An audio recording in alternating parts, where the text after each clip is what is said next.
안녕하세요. 2월 25일 주일 저녁 예배 시간입니다. 이 시간에는 요한일서 2장 18절부터 23절까지 말씀을 통해서 함께 은혜를 나누도록 하겠습니다. 제가 본문 말씀을 봉독합니다. 아이들아, 이것이 마지막 때라. 저 그리스도가 이르겠다 함을 너희가 들은 것과 같이 지금도 많은 저 그리스도가 일어났으니 이러므로 우리가 마지막 때인 줄 아노라. 저희가 우리에게서 나갔으나 우리에게 속하지 아니하였나니 만일 우리에게 속하였다면 우리와 함께 거하였으려니와 저희가 나간 것은 다 우리에게 속하지 아니함을 나타내려 함이니라. 너희는 거룩하신 자에게서 기름 부음을 받고 모든 것을 아느니라. 내가 너희에게 쓴 것은 너희가 진리를 알지 못함을 인함이 아니라 너희가 알물 인함이요 또 모든 거짓은 진리에서 나지 않음을 인함이니라. 거짓말하는 자가 누구뇨? 예수께서 그리스도이심을 부인하는 자가 아니뇨? 아버지와 아들을 부인하는 그가 저 그리스도니 아들을 부인하는 그에게는 또한 아버지가 없으되 아들을 시인하는 자에게는 아버지도 있느니라. 아멘. 오늘 이 본문 말씀을 보면은 저 그리스도가 일어날 것을 요한이 말하고 있습니다. 그러니까 사도 요한이 이 말씀을 기록하면서 저 그리스도에 대해서 이야기한 것은 예수님께서 이제 땅에 오신 것이 주전 4년 이렇게 보통 알고 있습니다. 그러면 예수님께서 예를 들어서 이제 30세에 승천하셨다고 본다면은 이 말씀을 기록하는 이런 모든 것을 봤을 때 1세기도 채 되지 않는 그런 상황 속에서 많은 이단자들이 나타났다는 것이죠. 그런데 오늘 본문에 있는 말씀 보니까 먼저 이들이 기독교 안에 예수님을 믿는 그 믿음 안에 들어왔다가 나간 자들이 바로 적 그리스도로서 역할을 한다는 것을 이야기를 하고 있습니다. 만약에 이 복음에 대한 이 내용을 전혀 알지 못하는 그런 사람이라면 적 그리스도라고 할 수가 없겠죠. 그리스도에 대해서 어떤 일련의 어떤 지식을 갖고 있는 이런 사람들이 예수 그리스도를 빙자해서 하나님을 대적하고 예수님을 대적하고 많은 사람들의 영혼을 도둑질하는 이런 경우가 그때부터 있었다는 겁니다. 그리고 그때의 적 그리스도, 이 적 그리스도라는 것은 안티크라이스트예요. 영어로 말하면 안티크라이스트. 그리고 이 안티입니다. 반하는 그런 자, 예수 그리스도에 반해서 세상을 살아가고 많은 사람들의 영혼을 도둑질하는 이런 존재들을 말하고 있는 것인데, 이렇게 예수 그리스도에 대한 어떤 지식을 알고 있고 또 성경에 대한 어떤 지식을 알고 있으면서 이제 왜 그들은 복음의 진수에 들어가지 못하고 왜 그들은 적 그리스도가 되었을까? 또 교회 안에 있었고 그들이 처음에는 교회 안에 있었는데 그들이 교회 밖으로 나간 겁니다. 교회라는 것은 에클레시아, 부르심 받은 사람들이 이제 거기서 이 사망의 모든 그늘 아래서 죄의 그늘 아래서 벗어나서 하나님께로서 이 생명의 자리로 옮긴 그 집단 또 그 개인을 말하는 것이 교회거든요. 처음에는 그들이 교회 안에 있었다는 거예요. 그런데 그들이 됐다는 겁니다. 안티 크라이스트. 그러니까 적 그리스도가 됐다는 얘기입니다. 왜 그렇게 됐을까? 그들의 목적은 또 무엇일까? 이 적 그리스도가 우리에게 굉장한 중요한 요소인 것을 왜 성경은 말하고 있는가를 우리가 오늘 잠깐 살피도록 하겠습니다. 18절 말씀 보니까 아이들아, 이것이 마지막 때라. 적 그리스도가 이르겠다 함을 너희가 들은 것과 같이 지금도 많은 적 그리스도가 일어났으니 이러므로 우리가 마지막 때인 줄 아노라 그랬어요. 예수님께서 이 땅에 오셔서 그 사역을 행하셨습니다. 그리고 많은 사람들에게 구원의 길을 알려주셨고 구원의 길로 인도하셨고 구원을 이루게 하셨어요. 그런데 그 모든 것을 본 사람들 사이 속에서도 또 적 그리스도가 생겨났다는 것입니다. 그리스도를 반하는 이런 사람들, 예수님께서 하나님의 아들이신 것과 그분이 메시아로 오신 것을 반대하고 또 불신을 조장하고 그렇게 해서 자기의 어떤 목적을 챙기는 것이죠. 그들 중에는 자기가 그리스도라는 것을 자꾸 주장하는 것이죠. 처음에는 어떤 믿음의 진수로 나오는 거예요. 지금 보세요. 우리나라에 있는 많은 적 그리스도 이단들이 있지 않습니까? 신천지 사람들, 거기 있는 사람들은 원래 하나님을 믿던 사람이에요. 예수님을 믿던 사람입니다. 그 교주도 그랬고 그를 따르는 사람들 대부분이 그렇습니다. 전혀 교회에 대해서 모르는 사람들 아니라는 거예요. 먼저 이 신앙생활을 하고 교회를 다니던 사람들이 그쪽으로 많이 넘어갔다는 겁니다. 오늘 여기 18절 서두에 아이들아, 이것이 마지막 때라라고 한 이야기가 바로 그런 것이에요. 거기에 빠진 사람들은 신앙생활 오래 한 사람들이 있습니다. 또 목사들도 빠집니다. 근데 여기서 왜 여기 이 사도 요한이 아이들아라고 이렇게 말을 하고 있는가? 신앙생활 오래 했다고 되는 것도 아니고, 또 어떤 직분을 가지고 있다 해서 그런 것도 아니고, 이 아이 같은 사람들이 있다는 겁니다. 그 아이들의 특징은 무엇입니까? 아직 미숙한 상태에 있는 거예요. 신앙의 어떤 미숙함, 하나님 말씀에 대한 어떤 진술을 알지 못하고 진리를 깨닫지 못하는 이런 사람들, 이 사람들의 어떤 잘못된 것에 미혹될 수 있는 가능성이 굉장히 크다는 것이죠.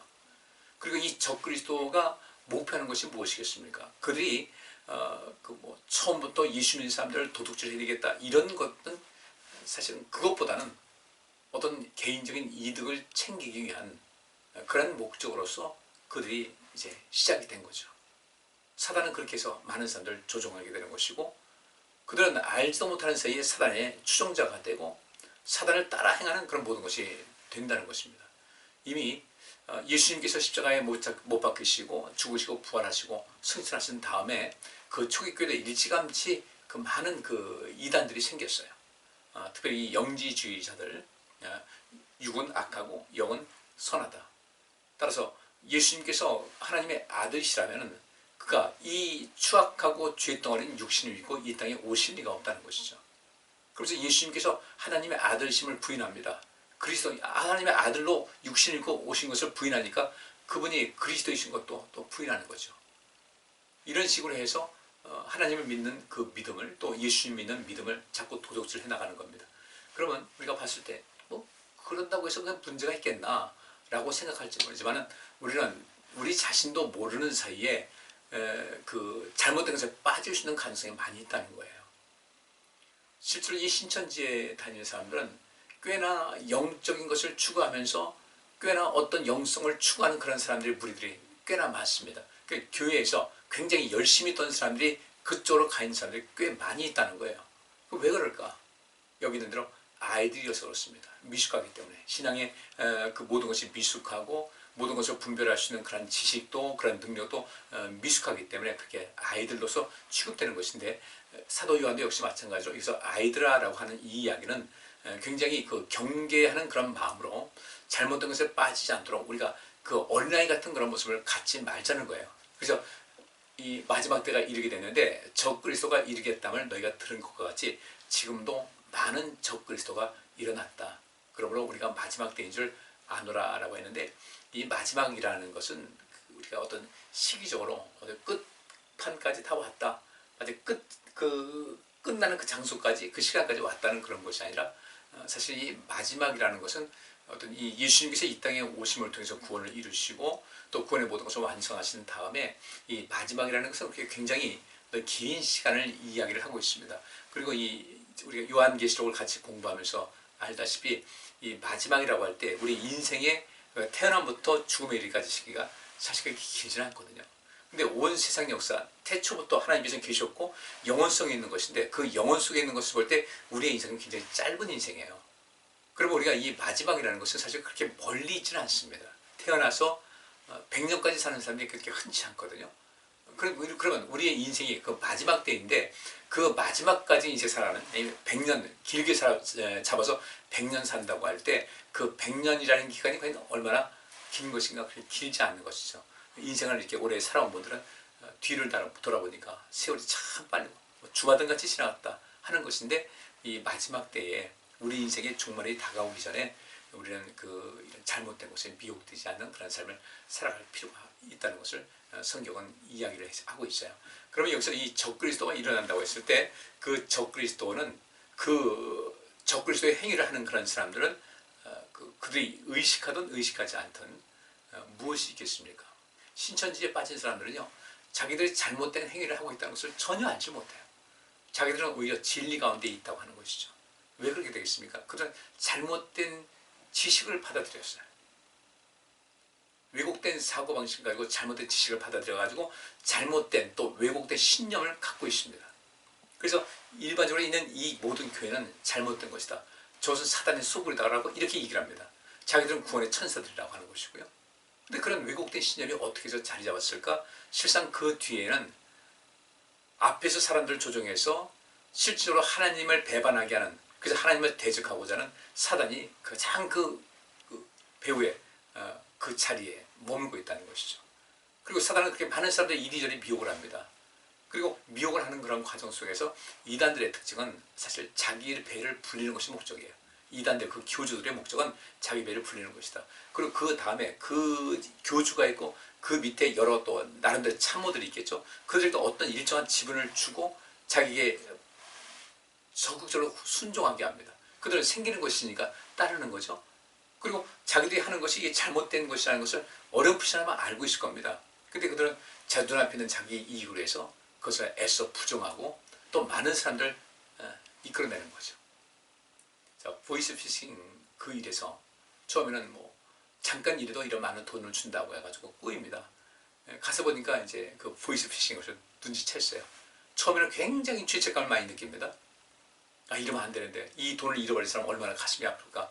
뭐 기사에 뭐 그렇게 돼가지고 목숨 끊는 사람이 있다. 뭐 이 너무 막 죄책감이 들고 하는데 나중에는 그들도 그 죄악된 것에 빠져가지고 지가 잘못했으니까 그렇지. 그렇게 미혹해서 거짓말한 자기의 책임이 아니라 그런 것에 내가 거짓말했다 해도 정신 차리고 있으면 빠지지 말아야지. 그 사람 잘못이야. 내 잘못이 아니라는 이런 그 잘못된 생각, 비양심적이고 양심이 마비된 이런 생각으로 가게 됩니다. 그래가지고 나중에 그것이 죄가 죄인 줄 모르고 인생을 살다가 나중에 이제 그것이 검거가 되게 되면 이제 하지만 때가 늦은 거죠. 적그리스도도 역시 마찬가지라는 겁니다. 그리스도의 반항, 또 하나님 나라를 반해서 이 이단적인 요소를 가지고 뭔가 끊임없이 빨려 들어가는 이런 사람들은 적그리스도인데 그들은 자기들의 행위를 알지 못한다는 거예요. 따라서 우리도 어린아이 같은 아이들아라는 그 개념에 들지 말고 깨어서 성숙한 모습의 삶을 살아가야 된다. 근데 이 적그리스도가 가장 무서운 것이 뭐냐면 결국은 그렇게 예를 들어서 신천지에 빠졌다. 이제 구원의 그 반에서 일단 탈락하게 되는 거예요. 빨리 돌이켜야 되는데 돌아오지 못한다는 겁니다. 그리고 이단에 빠졌던 사람들은 다시 정상적인 교회에 돌아오기가 굉장히 어렵다는 거예요.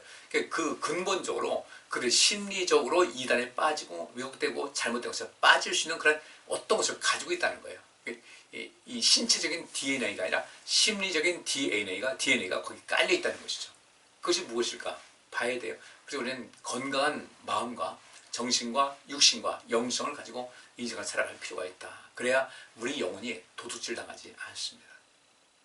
적그리스도에 대해서 우리가 무심할지 모르지만 이 적그리스도가 무서운 것은 결국에는 그 적그리스도로서 많은 성도들을 미혹을 해가지고 끌어들이는 한 예를 들면 신천지로 많이 끌어들이는 이 사람들은 자기들은 하늘에서 굉장히 큰 상급이 있을 것이라고 생각하지만 실제로는 영혼을 도둑질하는 그리고 그 사람들을 온전한 길로 가는 사람들을 죽음의 길로 멸망의 길로 이끄는 역할을 하기 때문에 그들의 심판은 그들의 말로 형용할 수 없이 비참한 것이고 그 형보다 아주 가혹할 것이라는 거예요. 그리고 거기에 또 빨려 들어간 사람도 나 저 사람 말 믿고 했다가 이렇게 됐으니까 무책임합니다. 책임 없습니다. 아니죠. 그에 대한 책임도 당연히 져야 되는 거죠. 그러니까 우리가 이 육신을 입고 살아가는 가운데 적그리스도에 대해서 무관심할 수도 있어요. 그런데 이 적그리스도에 의해서 이렇게 미혹되는 사람이 많다. 여기에 대해서 경계해야 될 이유는 저들은 영혼을 도둑질하는 사람이다. 그 도둑질에서 그 영혼을 어디다 갖다 바치는 거예요? 사단에게 갖다가 바치고 그 다음에 그들을 죽음으로 이끄는 이런 역할을 하기 때문에 우리는 그들에 대해서 철저하게 경계를 하고 내 믿음을 지켜야 된다는 것을 우리가 인식을 하셔야 돼요. 19절 말씀 보니까 저희가 우리에게서 나갔어요. 그러니까 이 당시 사도 요한이 말하는 그 적그리스도라는 것은 교회 안에 있던 사람들이었어요. 교회 안에 있지 않은 사람들이 예를 들어서 기독교에 대해서 전혀 알지 못하고 성경에 대해서 전혀 알지 못하는 사람이 어떻게 적그리스도 역할을 하겠습니까? 안티크라이스트, 크라이스트 예수 그리스도에서 반하는 강력하게 저항하는 그런 세력인데 그들은 예수님에 대해서 어느 정도 아니까 그렇게 하지 아무것도 모르는 사람들이 어떻게 하겠어요? 그래서 이 적그리스도는 본래가 다 교회 안에 있던 사람이다. 저희가 우리에게서 나갔어요. 초기교회 우리 나갔어요. 그래서 우리에게서 나간 다음에 우리에게 속하지 않았다는 겁니다. 우리에게 나갔으니까 속하지 않은 거예요. 만일 우리에게 속하였다면 우리와 함께 거하였으려니와 저희가 나간 것은 다 우리에게 속하지 아니함을 나타낸다. 이단들은 이 기독교라고 하는 거예요. 이 세상 사람들은 이단들도 다 기독교라고 하죠. 이런 그 국가 통계에서도 신천지도 기독교로 봅니다. 이게 잘못된 것이죠. 교회 안에 적 그리스도가 있다는 사실을 우리 늘 염두에 두셔야 돼요. 사실 이게 참 안타까운 현실이에요. 그때 이제 한참 그 신천지 이 사람들이 숨어서 활동을 할 때, 지금은 대놓고 활동을 하죠. 또 이 대놓고 활동을 하면서도 교회 안에 숨어 들어온 그 영적으로 도둑질하는 스파이들이 분명히 있는 것인데, 그때 그 신천지가 그렇게 왕성하게 활동할 때 교회마다 초긴장돼 가지고 신천지 출입금지 그렇게 한다고 해서 그 사람들이 출입 안 하겠어요? 지금도 그런 짓을 하고 있습니다. 교회 분란을 야기시키고 그래가지고 어떤 당을 짓게 하고 그렇게 해가지고 교회를 아주 통째로 먹어버리는 이런 일이 왕왕 있거든요. 그 속에서 상처 입은 영혼들은 어떻게 하겠습니까?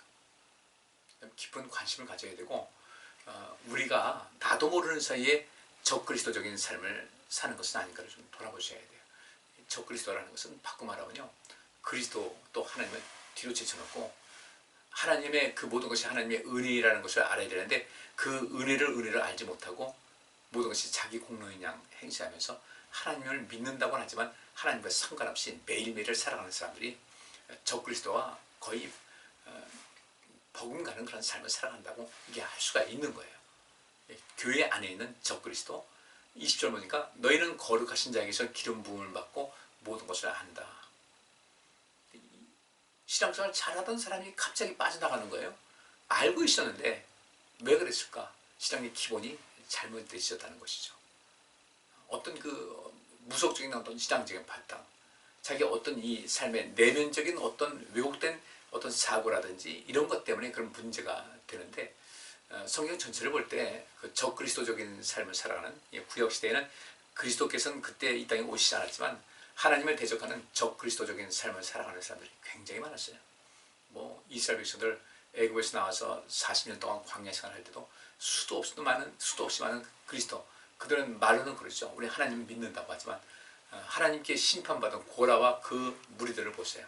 하나님께서는 그를 땅을 벌려가지고 그대로 빠지게 하고 산채로 빠지게 하고 그냥 땅을 다시 아파하게 해서 산채로 매장을 당했습니다. 왜 그랬을까? 그들이 이 시대로 말하면 그들이 적그리스도예요. 하나님의 이름을 빙자하지만은 교회의 불신을 조장하는 거죠. 분란을 조장하는 거예요. 그럼 이 교회에 대해서 이 불만을 갖고 이렇게 하는 이 모든 사람들 보게 되면 결국 하나님을 대항하는 것이거든요. 그래서 그들 때문에 얼마나 많은 사람이 죽었는지 몰라요.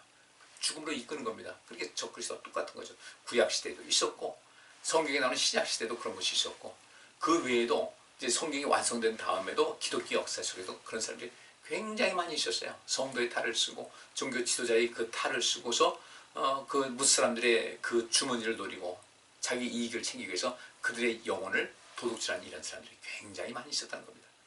대표적인 것이 그 가나안 땅을 정탐하고 왔던 12명 중에 그 거짓 증언했던 10명의 그 사람들의 그 거짓된 증언 때문에 이스라엘 온 그 공동체가 난리가 났었죠. 그 결과로 40년 동안 광야를 헤매게 됐는데, 그런 가운데서도 그들 중에 광야에서 성인이 돼서 나온 사람들 중에 살아남은 사람들이, 가나안 땅에 들어간 사람들이 여호수아와 갈렙밖에 없었다. 물론 그 가운데 자연사한 사람도 있겠죠. 근데 그 자연사한 사람 말고 그 하나님께 죄를 지어서 무엇 때문에 적그리스도적인 삶을 살다가 죽은 사람들이 이렇게 많다는 겁니다. 그럼 이 적그리스도적인 삶이 무엇인가? 이게 뭐 그 신앙적인 면에서 복잡하게 생각하지 마시고요. 그 21절 말씀에 내가 너희에게 쓴 것은 너희가 진리를 알지 못함을 인함이 아니라 너희가 알물 인함이요 또 모든 것은 진리에서 나지 않음을 인함이니라. 이것을 쓴 것은 이 적그리스도의 그 무리들은 진리를 알지 못한 것이 아니라는 거예요. 진리를 알았어요. 진리를 알았어요. 히브리서도 그 말씀이 있지 않습니까? 한번 비춤을 얻고 성령의 역사를 체험하고 그래서 타락한 자는 다시 회개케 할 수가 없다. 그 진리를 몰랐던 것이 아니에요. 신천지에서는 요한계시록을 가지고 자기 멋대로 해석을 합니다. 요한계시록을 알고 한다. 그러면 그들은 잘못된 것을 잘못되게 가르치거든요. 잘못되게 알고 있습니다. 그래서 마치 한 부분이 전체인 양 과잉 일반화를 이야기를 하고 있어요. 성경은요, 우리 한 절을 어떤 것을 해석한다고 할 때 성경 전체로 같이 비교해서 모든 것이 짝이 맞고 어디에 적용해도 딱딱 들어맞아야 되거든요. 근데 그렇지 않습니다. 그러니까 이 논리에서 굉장히 논리성이 없어요. 논리적인 어떤 근거가 부족합니다. 자기 멋대로 해석을 하는 거죠. 거기 빠진 사람들 결국은 자기 영혼도 털리고 주머니도 털리고 그렇게 될 수밖에 없는 거예요. 우리 하나님께서는 그렇게 하지 않잖아요. 진리를 나름대로 뭔가 알고 있다는 사람들이 그 비진리에 빠지는 그 안티크라이스트, 적그리스도가 된다는 사실을 여기서 말하고 있으면서 오늘 그 사도 요한이 21절에 말하는 것은 여러분들이 참과 거짓을 좀 제대로 분별할 수 있는 사람이 되기를 바란다는 거죠. 내가 너희에게 쓴 것은 너희가 진리를 알지 못함이 아니다. 여러분들 알고 있습니다. 근데 그 아는 것 때문에, 알고 있다는 것 때문에 잘못된 길로 빠질까봐 염려가 된다는 거죠. 알고 있긴 한데 그 알고 있는 것이 왜곡되게 알게 되면 문제가 되는 거예요. 이것이 이제 요한 1서 2장 21절 현대어 성경에서 좀 더 자세하게 기록하고 있는데, 하지만 나는 여러분에게 진리를 가르치고자 이 편지를 쓰고 있는 것은 아닙니다. 앞에 있는 대로 여러분이 진리를 알고 있다는 것이죠. 그러니까 여러분에게 진리를 가르치자고 이 편지를 쓰고 있는 것은 아니라 그보다는 여러분께서 참과 거짓을 분별할 수 있는 사람이 되게 하라고 경고하고 있는 것입니다. 참과 거짓을 분별하지 못하게 되면 내 인생이 시간적으로, 경제적으로, 육체적으로 낭비되는 것은 너무 많습니다. 그러니까 요한이 이것을 염려하는 거예요. 인생을 얼마나 소중한 것인데, 한 번밖에 없는 인생 살아가는 건데, 이거 우리가 참과 거짓을 분별할 수 없게 되면 거짓을 참이라고 믿고 살아간다? 그런 왜곡된 신념이 있다. 이거 심각한 거죠. 인생 낭비하는 거예요. 아마 바울도 그랬을 겁니다. 예수님 만난 다음에 자기 인생 돌아보니까 예수 믿는 사람들, 예수님 자체가 이건 아주 뭐 하나님께 멸망받아도 마땅한 그런 존재라는 그 신념을 갖고 그 예수님을 또 어떻게 했습니까? 아주 혐오했던 거예요.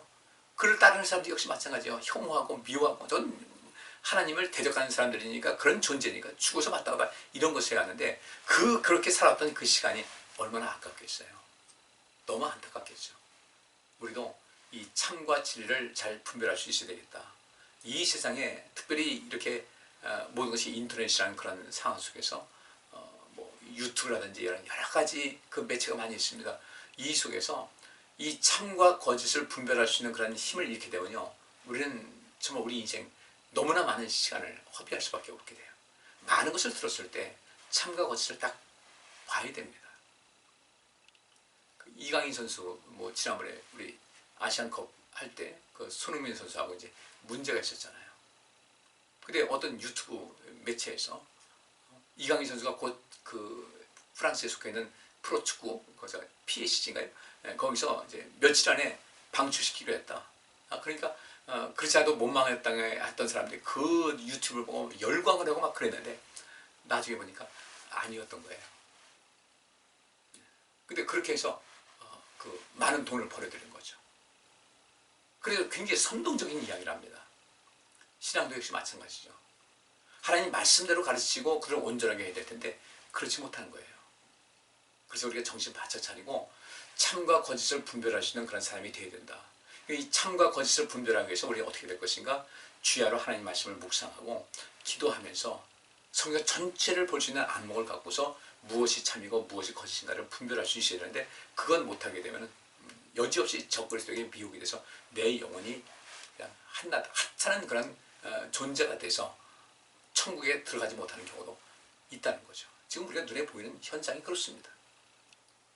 거짓말로 유튜브 매체에서 거짓말을 해가지고 거기서 구독자 수를 늘리고 그 돈을 버는 사람들, 그들은 뭐라고 하겠습니까? 뻔히 자기가 하는 말이 거짓말인 줄 알아요. 근데 자기가 돈을 벌려고 하는 것이다 보니까 다른 사람들이 거짓에 미혹돼 가지고 자기를 추종하는 것을 볼 때 얼마나 흐뭇해하겠어요. 킥킥거리고 이런 바보들 그렇게 하지 않겠습니까? 사단 역시 마찬가지겠죠. 우리 이 속에서 우리가 바보가 되면 안 됩니다. 하나님의 자녀로서 그런 삶을 살면 안 되는 거예요. 오늘날 적그리스도에는 사방팔방에 널려 있습니다. 여러분들의 그 영혼을 도둑질 당하지 않기 위해서 우리가 정신 바짝 차려야 돼요. 22절 말씀에 거짓말하는 자가 누구냐? 예수께서 그리스도이심을 부인하는 자가 아니뇨? 아버지와 아들을 부인하는 그가 적그리스도다. 제가 밑에 그 파란 글씨하고 노랗게 이제 바탕 깔은 거기 보면요. 적그리스도는 아버지 하나님과 아들이신 예수님을 부인하는 자들입니다. 그들은 하나님과 예수님을 부인하되 노골적으로 부인하기보다는 하나님 대신 자신을 높이도록 유혹해서 하나님에게서 멀어지게 합니다. 철저하게 자기중심적, 인간중심적인 삶을 살게 하려고 애쓰는 그런 무리들이 있습니다. 그건 뒤에서 사단이 조장하는 거예요. 우리가 하나님 아니면 나는 아무런 의미가 없습니다. 내가 아무리 존귀하고 이 세상에서 가치 있는 존재라 할지라도 하나님 안에 있어야 되고 예수 안에 있을 때 내가 그 가치가 빛나는 것이지, 그러자면 아무것도 아닙니다. 하나님의 은혜를 은혜로 알지 못하고 감사할 줄도 모르고, 그죠? 내가 모든 것이 내 공로이냐, 나는 천년만년 살 것이냐, 하나님과의 그 관계를 더욱더 새롭게 하는데 관심 없이 인간적인 생각, 육적인 것에 푹 빠져가지고 육신의 정욕과 안목의 정욕과 이생의 사랑에 푹 빠져가지고 인생을 살다 보면요, 어느 날인가 내가 도저히 더 이상 손쓸 수 없는 그런 상황에 처할 때가 있다는 거예요. 우리 육신의 병도 그런 거 아니겠습니까? 미리 예방해서 어떤 문제가 있다 할 때 이것을 빨리빨리 고치셔야 되는데, 그러니까 우리나라에도 이제 국가에서 하는 그 건강검진 있지 않습니까? 2년마다 한 번씩 하는 거예요. 완벽하지는 않지만 적어도 2년에 한 번씩 검사를 하게 되면은 저도 어떤 질병에 노출됐다 할지라도 그것을 치료할 수 있는 시간은 벌 수가 있다는 것이죠. 2년에 이렇게 자라는 어떤, 예를 들어서 암세포가 자란다, 어떤 질환이 있어가지고 안 좋아졌을 때 이것을 그렇게 정기적인 검진을 받게 되면은 그 속에서 어느 정도로 우리를 예방하고 지킬 수 있는 그런 시간을 벌 수가 있다는 것을 이야기하고 있는데, 그걸 무시해버리면요, 내 스스로 병을 키우는 거예요. 더 이상 손 쓸 수가 없어요. 우리 인생도 마찬가지입니다. 늘 점검을 해서 어떤 문제가 생겼을 때 바로 손 쓸 수 있어야 되는 거예요. 오늘 낮에도 지혜에 대해서 말씀드리지 않습니까? 그 말씀을 잘 듣고 경청해서 순종하는 사람, 훈계, 때로는 강한 책망의 말씀이라 할지라도 그 훈계를 잘 듣는 사람은 지혜가 있는 사람이라 복된 인생을 살아갈 수가 있다. 근데 그것을 귀담아 듣지 않습니다. 자기 중심적인 삶을 사는 거예요. 내가 최고다. 적그리스도가 가장 타겟으로 삼는 사람들이 바로 그런 존재들이에요. 하나님을 두려워할 줄 아는 사람이 바르게 살 수가 있는데 하나님을 두려워할 줄 몰라요. 왜? 하나님을 잘 알지 못하니까. 그 자기만 한껏 교만해 있습니다. 난 모든 것 다 할 수 있을 것 같이 자랑을 합니다. 하나님 없어도 살 수 있을 것 같이 행동을 합니다. 그러니까 그런 가운데서 하나님께 예배하는 것도 등한시되고 기도하지 않고 하나님을 두려워할지도 모르고 그냥 내 편한 대로 살아가는 거예요. 그러다 어느 날 딱 되면 이게 아닌데 했는데 너무 영적인 병이 깊어져가지고 돌이킬 수가 없어요. 아니면 내가 육적인 어떤 심각한 문제가 생겨가지고 뭔가를 할래도 할 수 있는 그런 상황이 안 되는 경우가 있습니다. 그런데 인생에 항상성이 있어가지고 내가 신앙생활을 온전하게 변화해야 되겠다라고 할 때 어떤 큰, 정말 굉장히 충격적이고 하는 어떤 일을 만나기 전에는 3살 버릇 8 간다고 그것을 고칠 방법이 없어요. 그래서 우리가 매일매일 조금씩이라도 새로워져야 됩니다. 그래야만 이 세상에 널려있는 누군가, 이 적그리스도는 자기 자신 내가 적그리스도라고 대놓고 하지 않습니다. 그들은요, 영혼을 도둑질하는 데 있어 대놓고 하지 않습니다. 천사로 선한 천사로 가장해가지고 나에게 다가오는 거예요. 선한 천사의 모습을 여러분 귀에 속삭이는 겁니다. 그래도 이 세상에서 잘 살아야지, 돈이 있어야지, 명예가 있어야지, 내 몸 편안해야지. 어떻게 그렇게 살 수가 있어? 내가 제일 우선이야. 신앙생활 좀 있다가 나중에 천천히 해도 되잖아. 이 악마의 속삭임이에요. 꼭 나를 위해 주는 것 같지만 이 적그리스도가 그런 식으로 우리에게 다가온다는 사실을 우리 잊지 마셔야 돼. 자, 마지막 절. 아들을 부인하는 자에게는 또한 아버지가 없으되 아들을 시인하는 자에게는 아버지도 있다. 제가 밑에 쓴 거예요. 예수님께서 하나님의 아들이신 것과 이 세상의 그리스도 구원자로 오심을 믿는 사람들과 그렇지 않은 사람들의 차이점은 무엇일까 봤을 때, 이를 믿는 사람들은 인생을 예수 그리스도 중심적인 삶을 살아갑니다. 하나님 말씀에 집중하고 그 말씀대로 살기 위해서 굉장히 관심을 많이 가져요. 근데 그렇지 않은 사람들, 이를 믿지 않는 사람들은 자기 중심적인 인생을 살다가 구원의 기회를 놓치게 됩니다. 사도 요한이 이 적그리스도에 대한 그 경계를 하라고 하면서 이 말씀을 준 것은 교회 밖에 있는 사람들이 아니에요. 교회 안에 있는 사람들.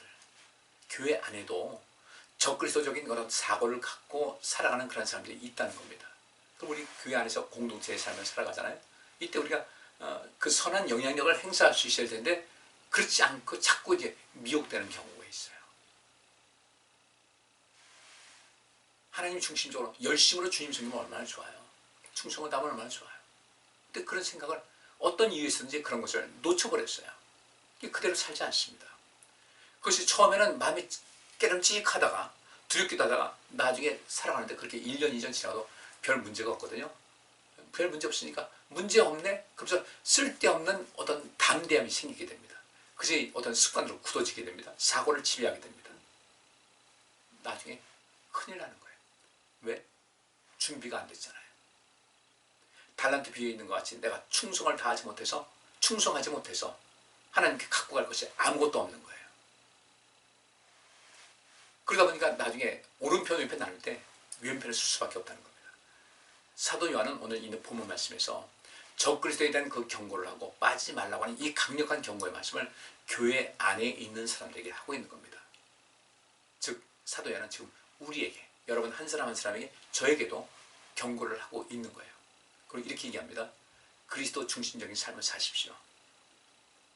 내가 하나님 없이도 살 것 같이 신앙생활은 하긴 하지만은 하나님 없이도 살 수 있는 것 같이 그렇게 교만하지 말고 나태하지 말고 제대로 된 하나님과의 충성된 일꾼 변함없이 하나님을 사랑할 수 있는 그런 사람이 되십시오.